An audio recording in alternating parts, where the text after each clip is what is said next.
పరశురాముడి దగ్గర ట్రైనింగ్ అయిపోగొట్టుకున్న ద్రోణాచార్యుడు తిరిగి ఇంటికి వచ్చాడు. తర్వాత నుంచి ఆయన లైఫ్ స్టైల్ అంతా ఎక్కువ డబ్బులు వెనకాల పరిగెత్తడం లాగా లేదు. అతను డబ్బుల్ పాయింట్ ఆఫ్ వ్యూలో చాలా పూర్ గానే బతకడం ప్రిఫర్ చేసేవాడు. అలానే బతకడం కంటిన్యూ చేశాడు.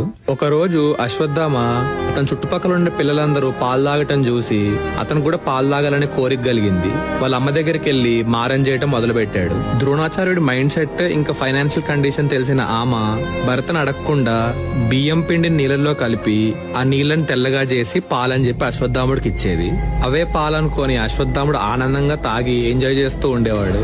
అది చూసి చుట్టుపక్కల పిల్లలు జనాలు పేరుకే గొప్ప ద్రోణాచార్యుడు కానీ డబ్బులు సంపాదించడం కూడా రాదు, ఇతను అసమర్థుడు అని ఆయనకు తగ్గట్టే వాళ్ళ కొడుకు కూడా బియ్యం పిండి నీళ్లు తాగుతూ పాలనుకొని ఆనందంగా బతికేస్తున్నాడు అని అందరూ ఎక్కిరిస్తూ నవ్వుకునేవాళ్ళు. ఈ మాటలన్నీ ద్రోణాచార్యుడు విని ఇలా అనుకున్నాడు, ఎప్పటికప్పుడు ఏదో కొత్త విద్య నేర్చుకుంటూ ముందుకెళ్లాలని ఆలోచించగలిగాను గాని నా కొడుక్కి ఒక కౌ కొనియలేకపోయాను.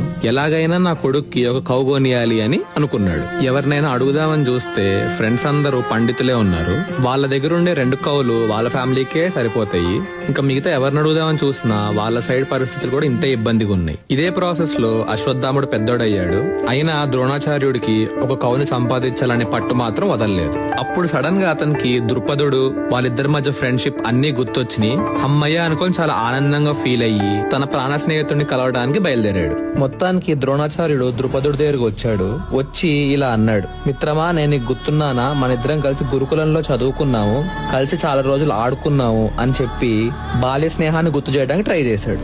అప్పుడు ద్రుపదుడు ఇలా అన్నాడు, బ్రాహ్మణుడా నువ్వు చదువుకున్నావు అని చెప్తున్నావు కానీ నీలో ఇంత కూడా లోక జ్ఞానం లేదు. ఒక పేదవాడయ్యుండి ఎక్కడి నుంచో ఊడిపడి రాజు ముందుకొచ్చి నేను నీ స్నేహితుడు అని చెప్పటం ఎంత అవివేకం.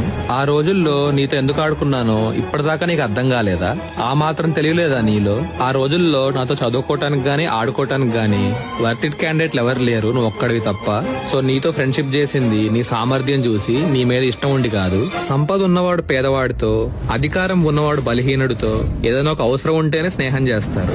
ఎప్పుడైనా సమాన సంపదలుంటేనే వాళ్ళ మధ్య లాంగ్ టర్మ్ బాండ్స్ ఏర్పడతాయి, రిలేషన్ కూడా లాంగ్ టర్మ్ ఉంటది.